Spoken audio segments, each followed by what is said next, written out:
We are so excited. Happy Friday. Let them all come in. I love it. I love it. Hello, everyone. Welcome to the GPI community. Welcome to our Facebook family, because today I am so excited about what we're going to learn and what Miss Dawson's going to be able to share with us. And it's always about each one teach one. We're all in this together. And everyone that's come through our program know it's all about building the community. No soldier left behind unless they want to be left behind. That's my philosophy. Because I want to go ahead and just do the housekeeping, get that out of the way, because we had a lot of people register to hear you, Miss Dawson. So I guess God is ordering their steps as well. They need to be in here to hear what you have to say. Huh? Amen. All right. We are, for those of you who are not familiar with who we are, my name is Paula Watts. I'm the founder and CEO of Government Procurement Innovators. I'm all about collaboration. What is happening here? Hold on. I'm always about collaboration, and I encourage everyone, please put your information in the chat box, your business name, location, email, contact information, areas of expertise, because our goal is to understand the power of our resources. When I look at the number of people that registered today, that's a government contract. If we learn to collaborate and pool our skill sets together, it's important that we build within. Tomorrow, I am offering a free information session. For those of you who are new to the GPI community, please feel free to join me tomorrow, and you can understand how you can become a federal contractor. Current GPI students and GPI alumni, if you have benefit from our program, please refer your family or friends to join the GPI community. Next Friday, for me, everyone wants to get to the contracts, but unless you understand your accounting system, you're gonna lose. So my goal in partnering with Rose Financial Solutions is that they teach you step by step on how to set up your accounting system in QuickBooks, so you'll understand what the government is looking for as you begin to win your $1 million contracts. That's where a lot of times small business tend to falter, not understanding what's in their accounting system, what the government's looking for when you're in invoices, what is indirect rates. So my goal is we want to teach you the fish. You have to understand it yourself. Next week is the last live cohort for the year. We will have Ms. Tansy Jones, who is a retired business opportunity specialist with SBA, who will be leading that cohort. This will be the last time that we will have this price. The prices will increase next year, and you can see the price accordingly. I'm also excited that we're going to do a self-paced online launch, revamping that starting November the 15th. We will release all 18 pre-recorded sessions, and you can go at your schedule, your pace. You also will have access to all the recordings and templates for a year. You also can participate in our now office hours, which is on Tuesdays, and lab sessions, which are on Thursday. That will start November 15th. For those of you who have completed GPI, or if you already been registered in SAM and you just want to give your business an extra boost, Attorney Chandler is doing her Getting on Steroids class again, starting November 13th. You can go to the business tube and hear the testimonials from two other participants that completed the program in June. So I'm excited about this partnership with her, and she's taking you all on that level. Please feel free to subscribe to the channel so you can keep in touch. And let's get into today. Why is today so important? Malik Yoba, I'm stealing this from him, my brother. He said something that just stuck with my spirit.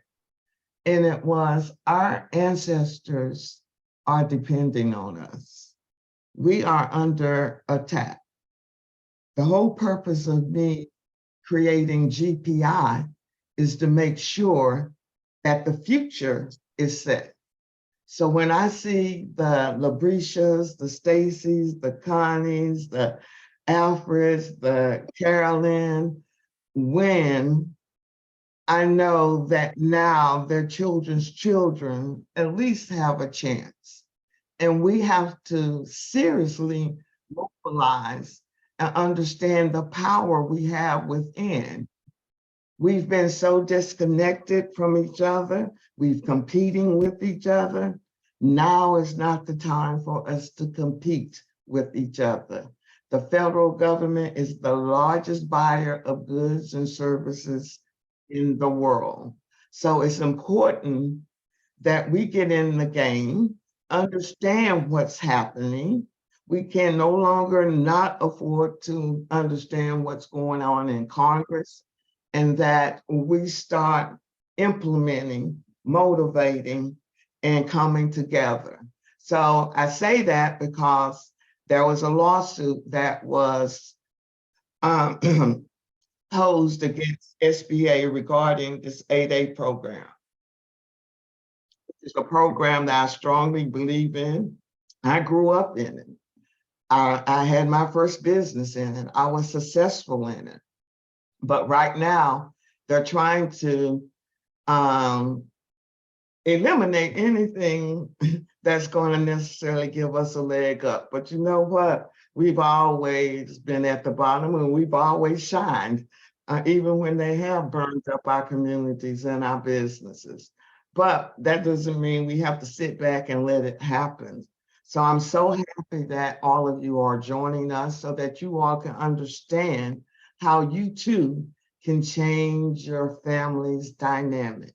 I'm a believer in the government contracting space. I'm a believer in the 8A program, but we have to begin to fight what is going on. As you can see, it's only one person behind this scenario, and they're continuously trying to dismantle what our ancestors had set up for us. So we have no other choice. Our ancestors are depending on us. I'm so happy. This is the article that came out this week with Miss Breezy and this other young lady who's actually beginning to be our voice, because they are currently in the 8A program, and they are the ones that are beginning to speak up and say something is wrong with this. We cannot sit back and let this occur. With that being said, I'm going to jump right into our webinar featuring Labrescia Dawson, better known to me as Breezy.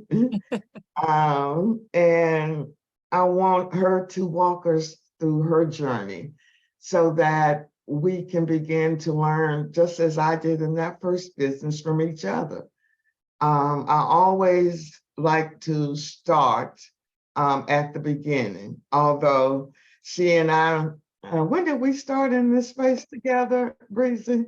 Was I still at SBA? Yes, ma'am. I came to the SBA and met you there. Yeah, I started in the SBA in 2012, and that's when I had all the real estate agents coming there talking about they're going to compete on this contract, the HUD contract. And I was like, y'all don't have to do what y'all doing, babies, but we're going to help y'all, right? Absolutely. So to begin with, let's talk about let's start out on your personal side. Where did you grow up?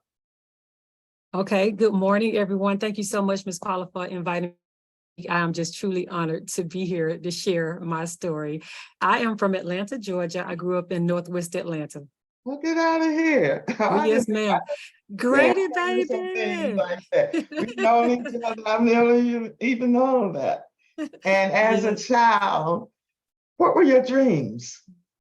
Oh, no, when I was a little girl, I thought I was Brooke Shields. I wanted to be a model. And maybe because my dad is a photographer, he was always taking pictures, even when my mom was pregnant, me coming out of my mom, he got pictures of everything. So this didn't just start when you see my dad at the conference, still taking pictures. He thinks I'm still a little girl, but I wanted to be a model for some reason. That was something that I wanted to do. I actually went to modeling school when I was a child. So that was something that I wanted to do. But my dad told me, you're going to have your own business. And I believed him when he told me that. And he made us have the work ethic to go behind it. Like I would literally get a whipping. He taught us how to play the piano. I know how to play a little bit. He instilled in us education. And that was something that his father had told him. So we would get a whipping if I didn't know. Like my 9 times table, by the time he got home, 9 times 1 is 9, 9 times 2 is 18. He pulled that belt out. Oh, baby. He thought I didn't know, but when he pulled that belt out, oh no, I know these timetables. So he put in me very early how discipline about education and learning. That's right, and that is the key. And that's why I'm saying that's worth being intact from the education, from the businesses, but we still stand tall. And how long did you model? And was that your first job as a model? Yeah, so I did some stuff. I went to Barbizon. It was a school when I was, kind of small. And then I did a lot of stuff with the Bronner Brothers shows and stuff like that. So altogether, maybe about 3 to 4 years. Okay. And was that your first job? What was your first job? With the Bronner Brothers show. Okay. The first paid job. Yeah, Bronner Brothers. All right. And what made you become a realtist? Actually, Miss Paula, I was selling cars. I worked for a place called Gwinnett Place Ford in Gwinnett. I've just always kind of been like an entrepreneur, some type of way. And then the way I got that job, I wanted to go to the Super Bowl and the Atlanta Falcons. Atlanta, we hosted a Super Bowl. So I went and got a job there, just very strategic. I said, I'm going to that Super Bowl. So I went and got a job selling merchandise, and we got to go to the Super Bowl because we were selling the merchandise. A guy comes up to my, where I'm selling the stuff. And he happened to be the general manager for Gwinnett Place Ford. And at that time, I didn't know it, but he liked the way I handled him. He threw something at me, like his credit card, and I threw it back at him. Like, you want me to wait on you hand in hand? You put it in my hand. So every time he did that, I would toss it back the way he tossed it to me. By the 3rd time that happened, he had gone and got his wife and did it again and bought me something at the stand and offered me a job. He just liked how I dealt with him as a customer and still made him buy. I didn't get offended by it, but I matched his energy. Okay. And so when did you become a realtor then? How long were you at that job at the same time? At the car lot, 2 customers come in to me, and one guy asked me, what are you doing working here? I said, what do you mean by that? He said, you're going to be just like them. Just like them who? I didn't know that car salesman had like a sleazy reputation. So he planted that nugget, and in comes another customer and said, you should try real estate. So those 2 people telling me that, it wasn't long before I went to real estate school. It was down the street from Gwinnett Place Ford, actually. And that's where I graduated from. I got my real estate license in 2002. By the time 2005-06 came, I wanted to be a broker. I left, and I've been on my own ever since. Oh, wow. So you were under someone else's umbrella in 2000, from 2002 to 2005. And then you became a broker. So what was that? That's still a business. You have to still build up a team of people under you. So what steps did you take to even begin that process? Because it's still a business to me. In my mind, I own my own real estate company, but in my mind, I didn't realize it was a business. So I'm still operating as an independent contractor. Up until like recently have I started to learn that there's a business behind your business. Other than that, most real estate agents really operate as an independent contractor. I did not have anyone under my firm except for me for years. And even with that, I probably could match 5 people working because I just have that in me. And so once I learned about these contracts as a local listing broker selling like government properties, that I focused on that as a real estate agent. I kind of stumbled into that REO space default industry. I never really dealt a lot with traditional real estate. For some reason, I got shifted that way. I didn't even know that it would land me to where I am today.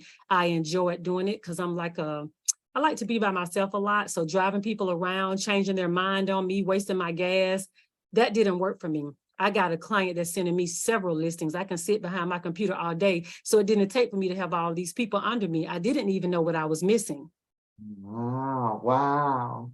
And so you said you stumbled onto government contract. What does stumbling on the government contract means to you? Okay. So basically when I became a broker and I was doing something called a BPO, a lot of agents on here, my fellow broker community, I love you all.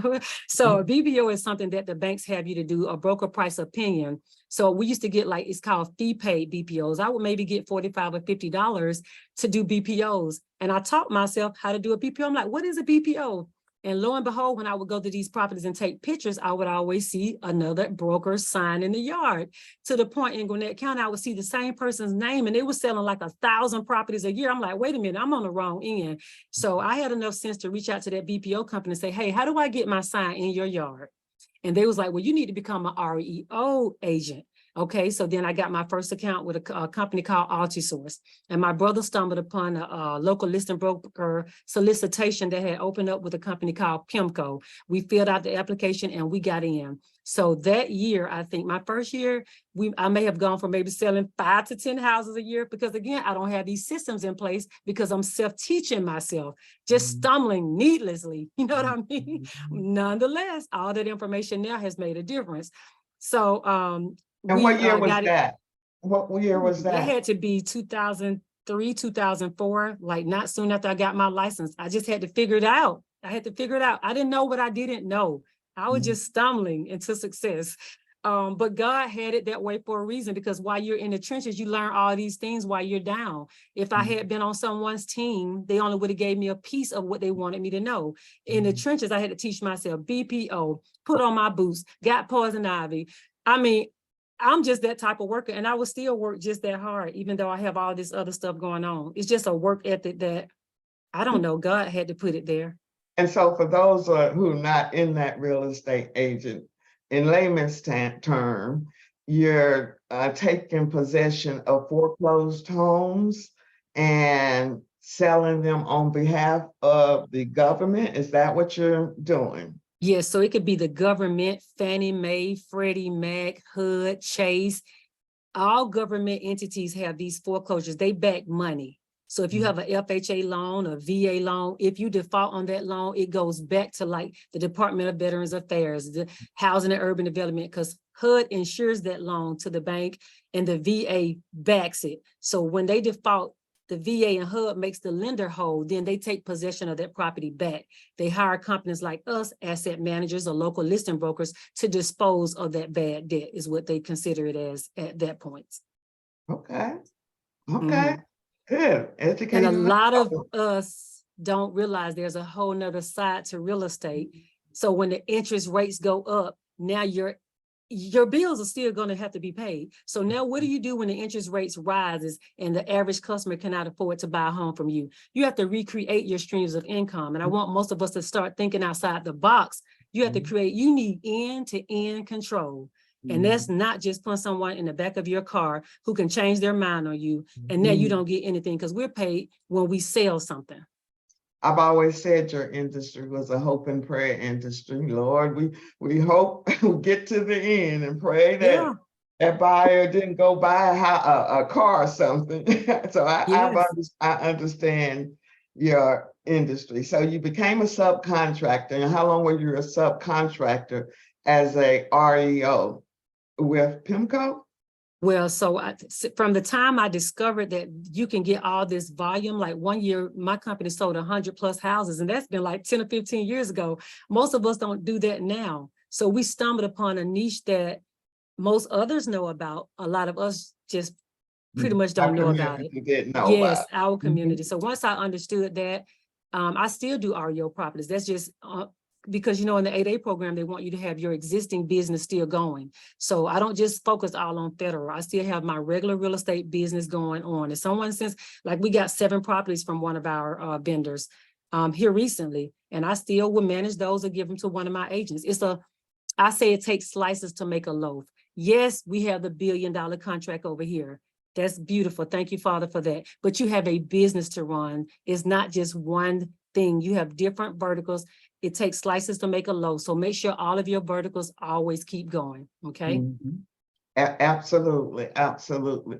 So look, just from a personal, so all those foreclosed homes, someone just general could reach out. How do people, the industry, people, regular Joe Blow come and access, are those foreclosures at marketplace, or I mean a market price, or how does that work?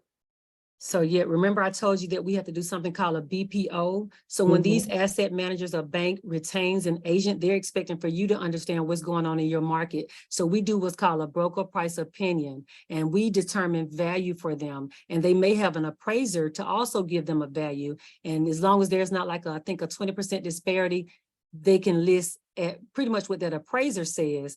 And they take our BPO as a backup, but they expect for you to be able to value it the same way as an appraiser values it. So if you want to do REO, make sure you teach yourself how to do a BPO, because they're going to be expecting you to do that. So pretty much they will go for market, because it depends on the condition as well. If it needs a lot of work, they will reduce the price to match the work that needs to be done. So there are still good deals in REO. Okay. Thank you. Thank you. You're You're welcome. educating me on that space, Yeah. because I've always heard REO, not really understanding what that really meant. Mhm. So you're selling more so in volume than the individual basis. Absolutely. Okay. And so I believe in 2012, that's as I said, when I arrived here in Atlanta at SBA, and all the real estate agents in Georgia was going after the HUD contract that PIMCO had. Am I correct? That is correct. So basically we were going after it because we were selling the properties as agents. So that was beautiful that we thought enough that we could take it to the next level. That was just next level thinking. You're going from wanting to sell REO to becoming an asset manager. So it was a natural migration for us to want more. So yes, I sell these properties now as a real estate agent, but I want to be the asset managers that's giving the properties to the real estate agents. So that's why so many of us were going after it. But to your point, at that time, we did not have enough infrastructure or knowledge. We just had a hunger and a thirst. So thank God for your class to bring you to the light. And what I would consistently say, my real estate agents are the strongest ones if they could just remove that title. I think being a real estate agent title is just embedded in everyone's head. And I'm asking everyone to remove that title. In this space, it's all project management. And that's what you're doing on the real estate side. You have to make sure all the players are in place in order to make sure that deal goes through. It's no different on this space. Okay. Absolutely. So the That's first contract that was that the actual first contract that you competed on? so those are so when we are local listing brokers, those are really not considered contracts. You're really just signing up as a real estate agent, a local listing broker. Unknown to me, technically in our world, government contracting, you are a subcontractor, but the people you're selling the properties Oh, for wow. never allow you to understand that. So it's up to you to go and get knowledge on how to put things together. Project manager opposed to real estate broker. You have to learn the lingo in order to enter into this other space that you're speaking about. There is no way that I could have known that had I not taken your class. We were stumbling needlessly. So someone like you went ahead of us and taught us lingo, jargon for the industry. Yes, I can sell a house with my eyes closed over here, but in this government space, I need for you to tell me how you're going to sell thousands of properties around the nation. Where's your broker network? In the trenches, because I went to a lot of real estate broker conferences and met a lot of people along the way, I was like, oh, and God just literally connected all the dots for me to make it like, oh, I see how. So I don't care if you work a 9 to 5, whatever work you do, you make sure you understand the work behind the work. Pay attention to where you're working if you plan to take over something. Don't just go in there and clock in. Go in with intentions. I'm not saying steal anyone's secret sauce, but pay attention to the deals, how they're being made behind the curtains. And where the money is really being made. Yes. Because in the end, when I look at the real estate industry, it's salesmen. You know what I mean? The developers are the ones that are really on that side making the money, and the agents are mass sales force selling to our community. We still need you, definitely, because we know it's not fair playing on that side. But you're never really going to make a whole lot of money selling to our community. We don't have that kind of money for that commission to make sense. Does that make sense? Yes. It does. Mm-hmm. And so was that HUD contract the first contract that you decided to compete on, or had you started? Oh, yeah, on a federal level, correct. That is correct. Yes, ma'am. Yes, even though I was selling their properties as a real estate agent at one point, but my first shot at the federal space was when I tried to go after that HUD contract. And I mean, in my mind, I'm like, I got this because I know how to sell their houses. But that's not all to it when you go into the government space. You got to have systems. You got to do a technical response, and they understand your lack of knowledge at that level. You don't have all the pieces, but God was still helping me put them all together. It was just a matter of time before it all came together. You got to be able to demonstrate to them that you understand the scope of work, you have systems in place, and you can manage the project. We've been trained to be laborers. So I think for us, and that's what I find in those taking the program, that's the biggest challenge, is shifting and understanding. I really don't have to know anything about that contract for the most part to manage it. It's still the same process. So I'm so proud of you. So you submitted that contract, but how large was it? And how long did it take you to respond to that first HUD contract? Lord have mercy. Now I can't remember how large it was. Sharita Miller, she may be on here. She and I partnered on that with another lady. So Sharita would probably, I cannot remember that. That's been over 10 years ago, Miss Paula. But we just, in our mind, we thought we had it. Like, we did a lot of research. It took us like months to put that thing together. But I'm telling you, it trained me for today. So I'm not mad that I didn't get it because it wasn't time then. It's time now. So thank you, Sharita Miller, if you're on here. But yeah. I'm here. You're welcome. I don't remember the information. Hey, Sharita. Yes, it's so many of my real estate people on here. They understand this journey. It is not easy. Trust me. But I think as agents and brokers, we have the know-how, how to put things together, especially REO agents. If something is broken, now that bank is depending on you to get the carpenter in, the plumber in, to pay the utility bills up front. So we do a lot more than a traditional agent, but it's like boot camp for where I am now.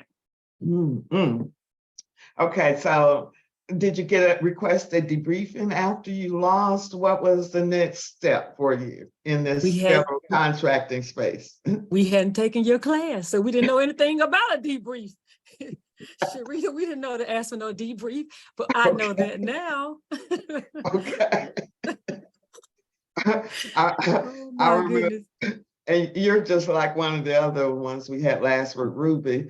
Started with me in 2016. I left SBA at 2015. So you were with me from me starting this business. And I appreciate your support that you've given me over the years, and understand for everybody, it's work.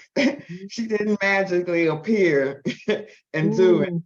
So I believe one of your first contract was with FEMA out in California. It was FEMA, absolutely. And I called you because I was scared to sign it. So even though I had gone through Miss Paula class, I'm ready.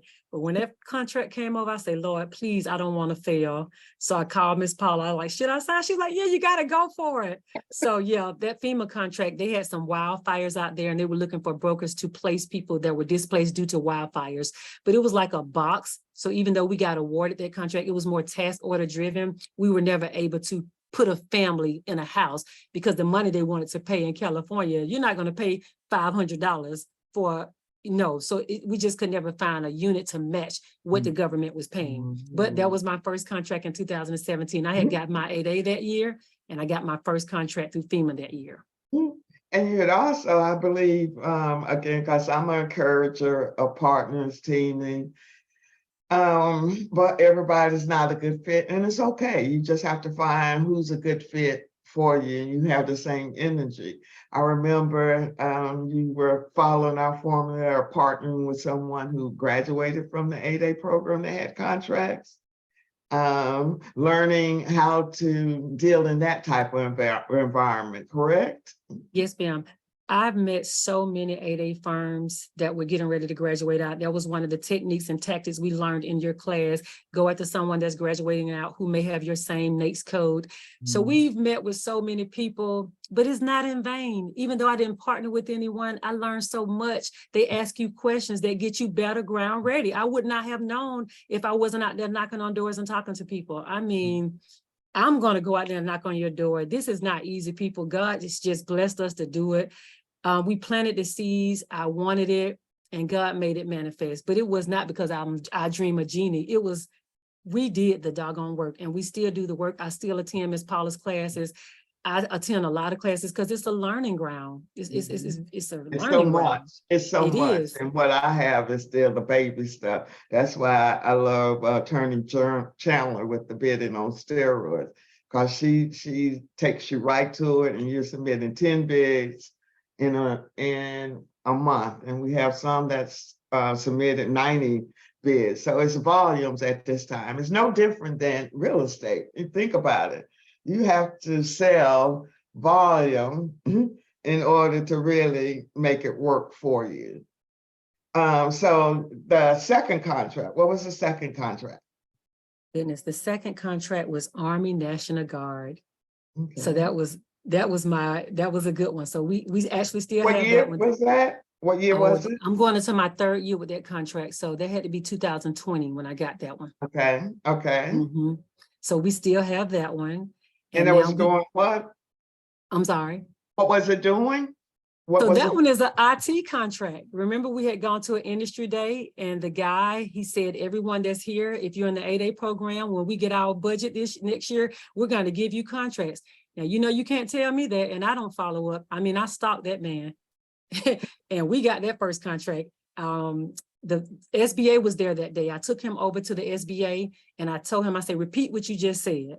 So I don't know if the SBA was kind of following up behind the scenes. I don't know, but let me tell you, you have to follow up when you go to industry days and someone says they're going to do something. I had it on my calendar every 30 days, email him. And literally one day my phone rang. That was my first 8A sole source contract.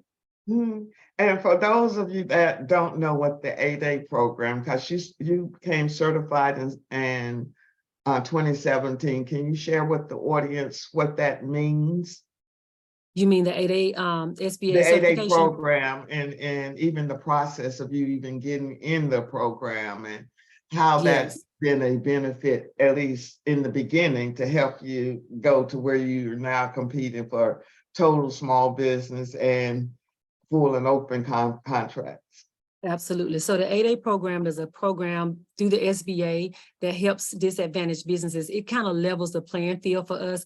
To me, it's the affirmative action for colleges for businesses. So the 8A program helps level set businesses that wouldn't have a chance. It's like a David and Goliath. You would never have an opportunity to get in some of these doors, be it not for the government, who forces the government to say, hey, you're going to give a certain amount of this business to firms that are 8A certified, or woman-owned certified, or HUB-Zone, or veteran-owned certified. So these certifications, get as many as you can. I always attribute it to playing spade, big joker, little joker, to a diamond, to a spade. If you trump tight, somebody's going to give you a contract if you do the work, not because you have the certifications. In addition to the certifications, you have to still perform. And me having grown up in DC in that program, I had role models. I went through 6 companies. And when you're talking about sole source, that means no competition because it's a business development program. It's the only program that I know that's designed to build your business for 9 years by allowing you opportunities that the rest of the world can't have. So that's where the fight is coming. That's where they're trying to destroy the program, because my mentor got into the program in 6 years. He sold his business for $27 million. That's generational wealth. And we need more of yous to be able to show and bring others along. These are some of the lessons I learned. So thank you for being transparent. So from 2017, you got your first contract. I certified into the program, got your first contract. So you were still getting 8A contracts, or what made you position yourself for that first total small business set-aside contract? Okay, so the first one we got was the IT one. Then we got another one, something else you taught us, to respond to sources sauce. And literally at that time, all I had, because I don't have this big team, business development, all this, all I have now is the stuff that I've learned from Ms. Paula and some other classes, respond to sources sauce. So literally in my quiet time, I may sit here and respond to a source of salt, all in faith, all in faith. And literally I responded to one like in December that year. About 3 months later, I get a phone call. Is this Miss Dawson? I'm like, yes, it is. You just got to play the role. When they call you, you got to be ready, or you better act like you're ready. Okay. So the lady was like, okay, you responded to a source of salt back in. I'm like, okay, what? Yeah, I sure did. I didn't know what she was talking about, but I knew that if she was calling me, that I had responded to something. She said, well, we're getting ready to award. She said, but it looks like you don't have enough past performance. I said, what type of past performance are you talking about? Baby, I flipped that thing. By the time I got home, oh, we got past performance. We got past performance. If it's just a matter of me writing, saying that it's janitorial. I've done janitorial with my eyes closed with this REO stuff. You just have to take your past performance and make it fit. It's just like doing a resume. That's all you're doing. So don't think that you don't qualify, because you do qualify. We do this stuff every day. It's just a matter of the lingo and the jargon from one industry to the other one. It's just called something different. Yes, we have the past performance, and we were able to get that second contract, and we still have that one. That's my 3rd year. Okay. And we perform, we do well. You have to perform well because you get something called a CPARS rating every year. The government has the right to give you another year or not. You do not want to mess up your name, so make sure you perform. And most real estate agents, we got a great work ethic, so you don't want to get up here and mess up your name. Yeah, they're grading you, and that's how we have the program. And that's why everyone freaks out, because we're giving them grades. But that's the real world. The government is going to grade you as you complete these tasks. So when did you start, and what made you start USDA? Everybody else will look at HUD naturally. What made you get into the U.S. Department of Agriculture? Yeah, so something else you teach us in your class. I am a real estate broker. That's my heart and passion. So naturally, I'm going to go after the companies that have what I know I can do. Real estate, I'm going to look at HUD, Department of Interior, USDA, Fannie Freddie. Those are like the ones that I should be looking at. And just so happened they had something that was coming out. And again, to your point, since everyone else is over here, I need to go over here. It's already crowded over here. Find your niche or what you know you can do. Don't just be with if all the other 8As are over here, I need to go somewhere else. It's crowded over here. This business, people, I'm a Christian, so I thank God for downloading things to me in my quiet time. He'll be like, go look over here while everybody else over here. I wish I could take the credit for USDA, but I have to say that the Holy Spirit gave me that nugget. Like, it had to have been him. Like, I'm still scratching my head how all that came together. And that first contract, that was won in 2021. So you're now 4 years into the program. Yes, the first Um, one, 2021, yes. that was a 45 million contract. And that And was it for was two total years. small business set aside. So that's why it makes sense. And even the program, it gives you the groundwork to be able to understand how you can go after total small business contracts. And that's my goal.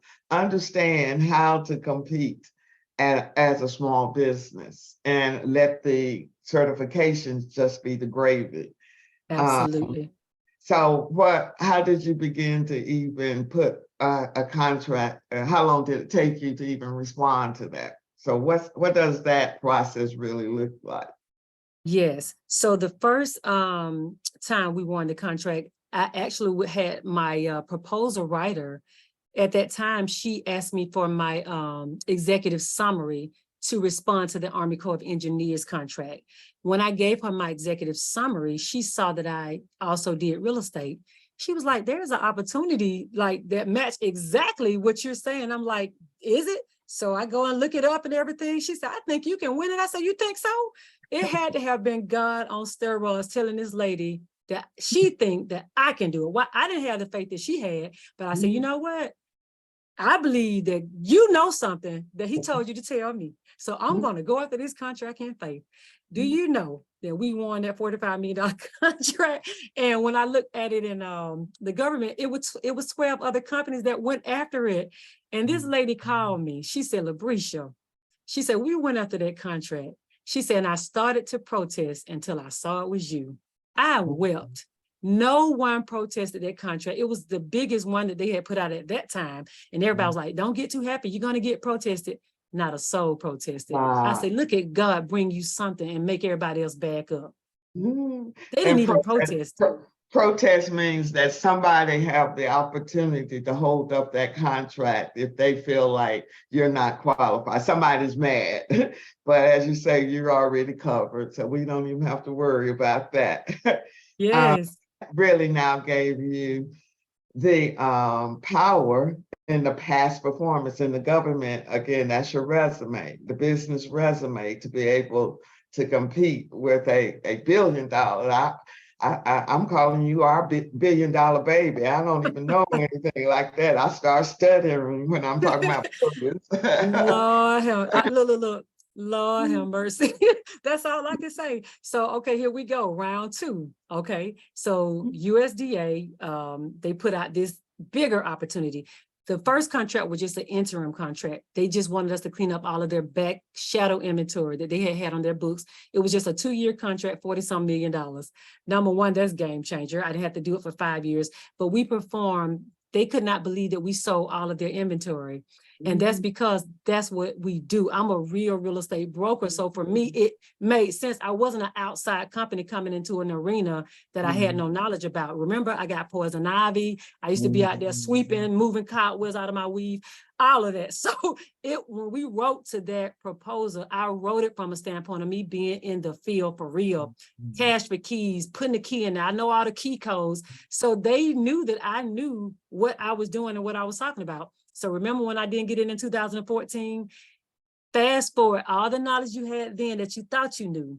Now you got that, plus you do it for real. Now it's showtime. Plus we've taken your trainings, all this training, all these classes, heard the horror stories. Make sure you got money to pay your people. You know what you need to start doing, Labrescia? You better start saving your money just in case you can't get a line of credit to pay your people. So all class is not all the time what you learn to do. Sometimes you learn what not to do. So you need to get yourself in some of them classes so you can hear the horror stories. So now Miss Paula taught us about this insurance, employer liability insurance, how she ended up getting a lawsuit brought against her. Okay, let me make sure I got this insurance in place. If somebody say I touched them, let me at least make sure I got the insurance in place. I would not have known about that insurance had I not been in that class. So if you don't learn from Miss Paula, I implore you to learn from somebody because I'm still learning. It's a journey. As a small business, again, because now you've gone from here to here. and sort of like I was in that first business. I went from a project manager to running a multi-million-dollar company and not having a clue what I was doing. And that made me create GPI, because I did not want you all to go through the same fires that I've gone through. So what are some lessons learned that you've had? I would just say education, education, education. Some learnings have been circumvented because I got knowledge up front, but my journey is still going. And I just have to do the best I can with protecting myself, whether it be attorneys, accounting, just doing my best to layer myself in my business. Will things come? I pray to God they don't. But I'm trying to do my best to layer my company by continuing to educate myself. What can I do better so I at least don't have to experience that one thing? So it's continuous training and just trying to get more insurances, learning all I can, just learning and educating myself and surrounding myself with people that do this for real. And protecting yourself. We just don't even know. Most of us start our business on our skill set. And when I started that first business and started winning those contracts, it had nothing to do with my skill set. And as I shared with you, for me, it was almost a relief to get rid of the wealth. As I say, I started that business at 35. By 40, I was a multimillionaire. By 45, I was like, ooh, you can have that back. So everybody wants to get to the mountaintop. But you have to understand, when you get to the mountaintop, it's even bigger. Now you have everybody pulling from you. You got Boo-Boo who needs a job, and it's a whole different level of stress. Do you find that? Because now you're set aside from everybody else, because now everybody's looking at you. Yeah. all their problems. Yes. Yeah, you're going to have that no matter what level you're on. I just still try to be my regular breezy self, treat people with compassion. And if they're meant to be on our team, certainly I'm open to that. But I don't just, because I'm nice, oh, you're going to be a part of our team. Like, you have to bring something to this puzzle. You know what I mean? Like, why you want to be here, it has to be a need for you to be here. You know what I mean? But it's a beautiful thing to be able to come back, reach back, pass that torch back. And if people would just listen to what you're saying or to what I'm saying, and just learn and do the work and protect yourself. I think greatness is in all of us. It's your duty. You're here for a reason, and it's your duty to be the best that you can be. And it's not for you. You make sure you take that. You're a conduit for resources and pass it forward. That's what it's for. They can say $1 billion, whatever, is God's money. And I'm listening to God. What would you have me to do with your resources? Don't get too proud and thinking it's all about you. No, because it's not about me. It's about what he would have me do. And I think that was my biggest challenge in that first business, was that I was a social worker. I'd see somebody in the elevator and they tell me a sob story. I'm like, okay, baby, you need a job? I've got you. Some of those people I should not have hired. And I think some of the valuable lessons that I learned was, you have to, whoever you're partnering with, even in life, you just got to make sure they have the same value system that you have. I've never been driven by money. Money comes and goes. Absolutely. And if that's going to be your driving force, then you're never going to succeed. And it's a process. It's not overnight. I'm sure, just like me, you've had many days where you're crying and I don't know how this is going to work. I don't know, but just as you are as a Christian, I am too, in understanding that our steps have already been ordered. It's understanding whether or not you're going to follow those steps and not let fear be the factor of holding you back. Not let life's drama, because there's always going to be drama. Things are going to happen. You just have to be focused. You have to be committed. Do you agree? Absolutely. Focus is such a beautiful word. And when we get off this call, I want everybody to go look up focus, Mhm. because focus is also a gift. Like, it's 1,000 places I could be most days. But when I tell you the focus is real and the work ethic, I'm somewhat discovering like the next thing. You have to be able to focus. If you're talking about you want billion-dollar contracts, $1 million, that work ethic gotta match a $1 billion contract. This just, it didn't just, I just say, oh, I want, no, you gotta work. And when we see skyscrapers, everyone knows the higher that building goes up, the more they have to dig down so that that bad boy stays steady, right? So we gotta get systems in place, infrastructure in place. I was talking to someone yesterday. I said, if we could see infrastructure, if infrastructure were a physical thing you could see, all of us could have more if we had something to sit it on. Infrastructure in business, your attorneys, your accounting, your systems. It seemed magical, but it's so real. Like if it was a physical form, get those things. I promise you, once it's time, it's showtime. But he could not bless me with it until it had something to sit on. Whether it be knowledge, you probably are one nugget away from $1 million opportunity. Discover it so that you can get where you're supposed to be going. Don't just wish for it, work for it, and put the tools and systems in place to receive it and retain it. And most of you already have the systems when you think about what you were in your journey, right? Being able to manage that many properties, you have to have some type of system and some type of process in place in order to manage that. And once you understand the system and the process, you don't have to revisit. It's already there because you built it. And now you put the people in place to manage the system. So it's people, process, and systems and technology. All of those we've got to have. Lord have mercy is all I can say. I know they're probably tired of me saying that, but some days I just, I literally just, I'm sorry, go ahead.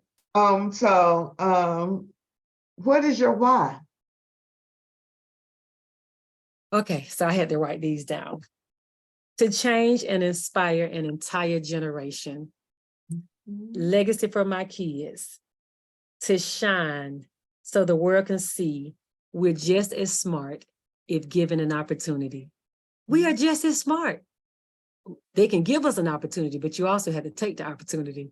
And that's my why. Just show up, be your best. Don't have, the rest of that. Do it right. Put your stamp on it when you do it. When someone says Dawson's, I want them to think about integrity. She did it right. That goes all the way back. I don't know if Connie's on here or not, but she and I have done REO forever. And we were with one company and they let a lot of brokers go.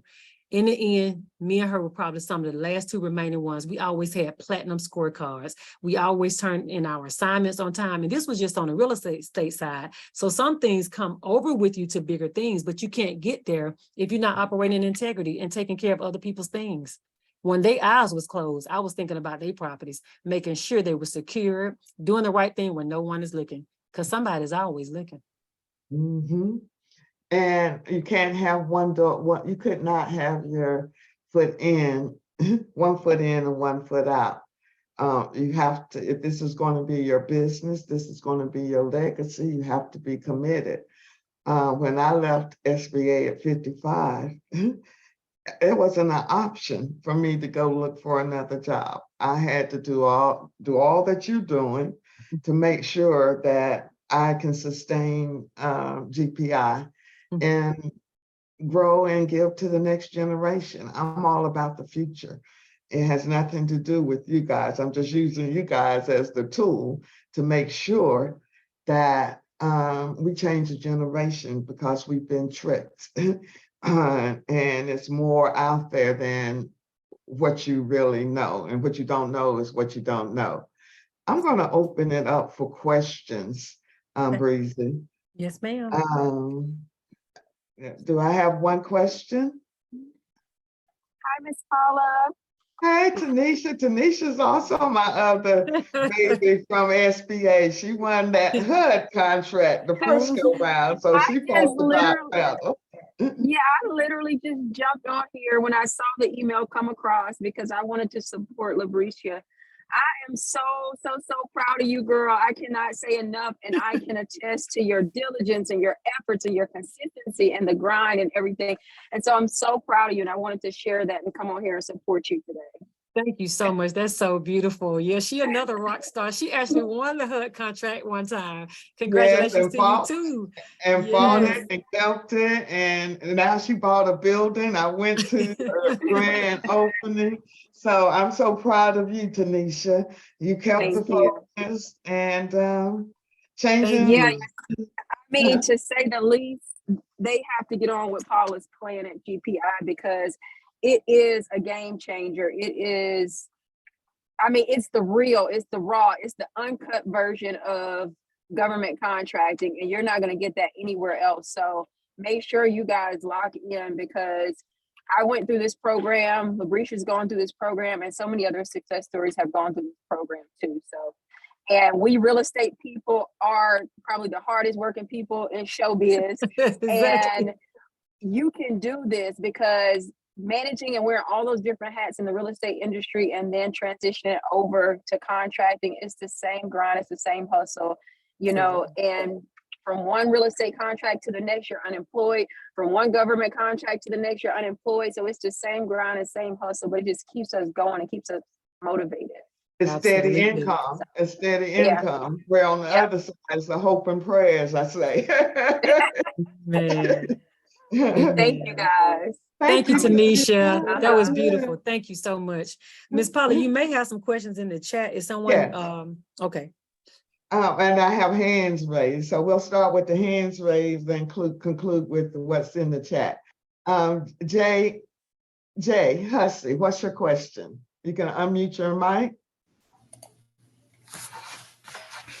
Introduce Yes, yourself, ma'am. where you're from, what's your background? Mhm.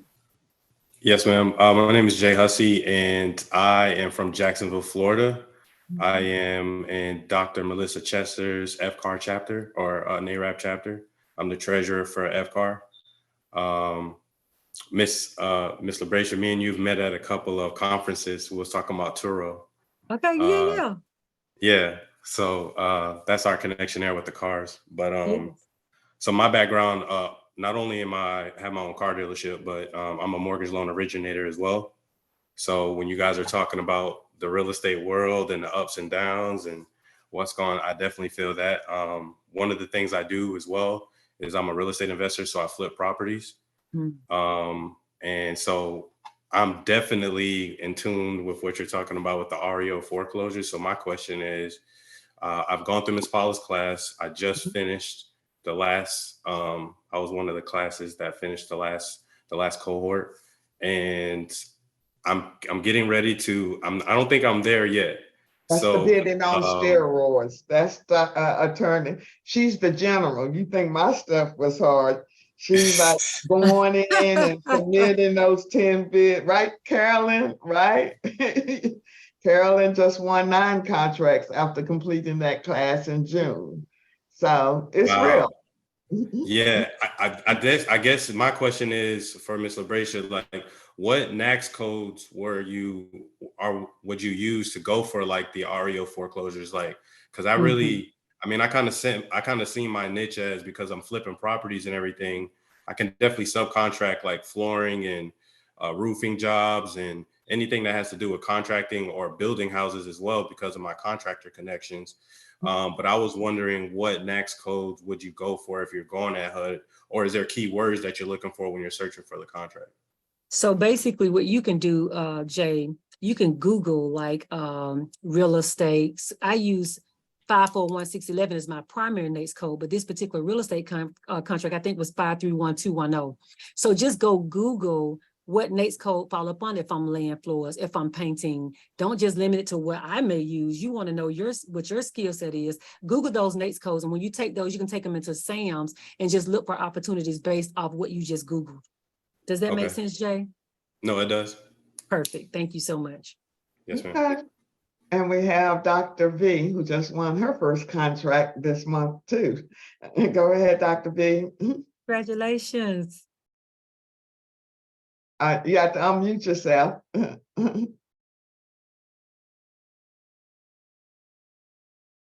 No, we can't hear you. You may have to put it in the chat.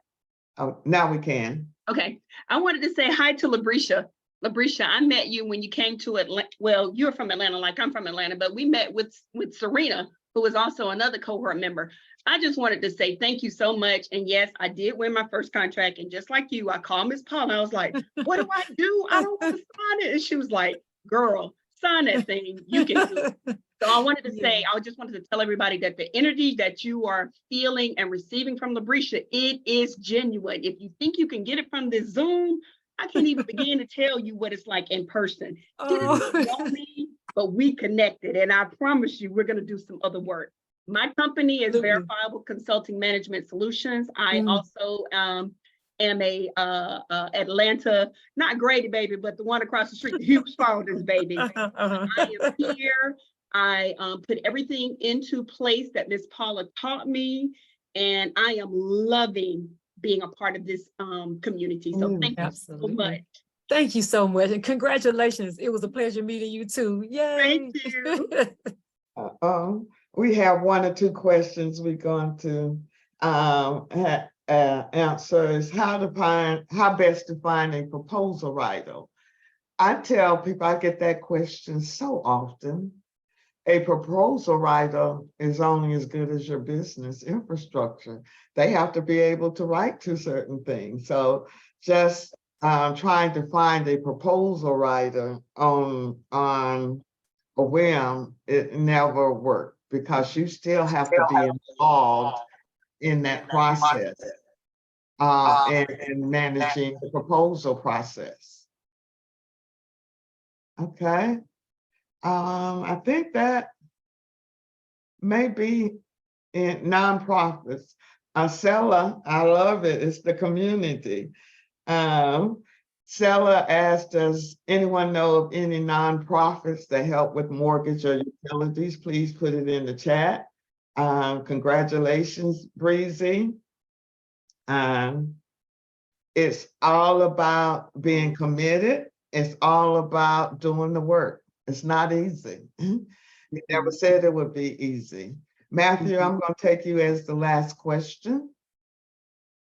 You can unmute yourself. Hey, thank you for taking me, Miss Paula. Thank you, Miss Labrescia, as well. I wanted to ask, well, I'm Matthew Scott. I'm out of Washington, D.C., owner of Smart Future, LLC. I wanted to ask, on your first 8A contract, Miss Labrescia, did you already have a team in place? And if you did have a team in place, what is the key players that you would say when you're going after these contracts, like at minimum, that you must have? So I know you want me to tell you that I got this big, gigantic team in place. Let me first, I would be remiss if I would not give homage to some people that have helped me in other ways. Miss Paula being number one. And if I do not see you, please forgive me. It's not all encompassing. Sharita Miller has helped me. Sheila Coleman has helped me. Sheila Coleman, she's like a part of my team, but she has her own company. So she has taught me how to be professional. A lot of times, she and I used to do a lot of deals together. And one day someone called me on the phone. And let me just say, I'm very nice, but I'm a minority black woman first. And this person was being rude to me on that phone. Before I knew it, I had said, she said, Labrescia. She has taught me how to just, tone it down and just, you can't operate the way you want to operate at certain levels. So she has taught me that. My fiance, Reginald Screen, he has taught me, you don't have to run to every event. You can't take everybody's call right now. Like sometimes you have to execute what you've also learned. It's not about always being in the next class. No, we got to execute the stuff that we're learning from Miss Paula class before you go to 10 other classes. Let's stop and execute. So if it's somebody on here that I don't see, Connie has taught me a lot too. She's been a sounding board for me. A lot of people have helped me. So I'm so grateful, so thankful. So sir, back to your question. a lot of things I've built along the way. If I lie to you and tell you that I had this big infrastructure built, no, the 8A program is for you to help scale and grow your business. So I'm still a work in progress. Do I have more people now than I started with? Yes, we have a lot more. But initially, I just went in faith. I just leapt and the net appeared. And that's just And the honest answer. It goes back to people having the same value system. If they don't have the same value system, it's never going to work. It's never going to work. Otherwise, you're going to get frustrated. So it's surrounding yourself around like-minded people. That was the whole purpose of me creating GPI, because I knew in that first business, I couldn't go home to talk about what was going on in the business because no one understood. But it is work, but the rewards in the end are so much greater because it's all about now. Labrescia don't have to worry about her great-great-grandchildren because she's already began to set the tone for the next generation. And that's the same tone that you all have to take. I'm gonna go right quickly before we conclude. Tomorrow, we do have the information session. Again, join us, learn how you can get into the game. Just start there. I'm not all about hard selling because I don't want you to take our program unless you're committed. We want winners. We have the next Lunch and Learn is next Friday regarding the accounting system and their boot camp. The live class is going to start October 26th with Ms. Jones. She's been with me for now 2 years, and she's bringing SBA's perspective. That's what was missing. You've got to have SBA to understand SBA's rules and regulations along with the business. And then we have the self-paced that's launching on the 15th. So you don't have to worry about any specific dates. You can join at any time. With that being said, thank you again, Breezy, for always being wanting to come back and share to others, because in the end, that's what it's all about. It's not about you, it's not about me. It's about us making sure that others understand and don't make the lessons that we've made. So would you all agree? She's did a great job today. Give her a hand. Yes, ma'am. Thank Hey, you. Miss for Paula, I sharing. wanted to add real quick too. I'm 29. I'm like I said, I'm out of DC, and it was just a pleasure seeing so many beautiful Black women shining so bright. It's us men, we gotta get more men up here too. But it's a beautiful thing to see y'all excel. And I can't ready to get started and really just share my success story as well. But it's a beautiful thing to see. Thank you. Bring some brothers. I don't know where they are. It's always been 80%, 90% the women. So go ahead and bring your brothers along too, because we need both in order to change what's been happening. With that being said, thank you again, Breezy. I appreciate you. Love you. Thank you, everybody. Thank you. Success. Have a good weekend. Much success. Thank you, Thank Mr. you. Paula. Thank you, Breezy. Thank you, Miss Paula. Thank you, Sharita. Awesome. I'll stay on, Miss Paula, if you want me to. I think we're good. I'm Okay, going to thank end you. because I'm still streaming on Facebook. And thank you, Facebook family, who has been following us as well. And our infamous Labrescia. Thank you. Paula, Tisha, you yes. Paula, my apologies. This is Fran McGee. I got late notice of the call this afternoon, and I'm so disappointed that I got on at the end. And I'm wondering, is the recording going to be made available to go back and listen? Yes, if you go back to our business too, WWGPI, it's going to, I'm getting ready to shut down battery. It's going to be up later on this day today. Okay, beautiful. All right, Tisha, real quick, because my battery's getting ready to die. Thank you all. Thank you, Fran. Thank you. Thank you. And Paula, you look amazing. Thank you. You're Sherry. quite welcome. Okay. So, Tisha, you had a question? I need to run and Hey, get my Charlene. Okay. Thank you, Shasha. Okay, all right, Miss Paula. Are you coming back? Are you Yeah. gonna plug up or what is she saying? I think She she gotta said get her she's going battery, but it's to old. plug up. Hey there, Miss Carolyn. It's Dina. How are Hey. you? How are you? I am well. Just got off of bidding on steroids. Oh, yeah. Our Friday session. So Oh, I do not want to be on that call. yes, you